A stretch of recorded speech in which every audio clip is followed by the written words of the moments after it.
Cette estacade, sorte de passerelle, n'est pas une partie du futur pont Simone Veil. Il s'agit d'un ouvrage de desserte technique et provisoire. Il doit permettre aux engins de chantier d'édifier les futures piles du pont reliant Bègles à Florac. Ces travaux sont stoppés net depuis le mois de juin. La faute à un désaccord entre le commanditaire de l'ouvrage, Bordeaux Métropole, et son constructeur, le groupe de BTP Faya.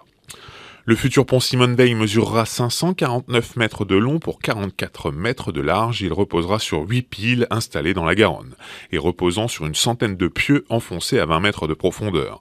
Et c'est le procédé de construction de ces piles et de leur protection qui est à l'origine du contentieux entre la collectivité et le groupe Faya.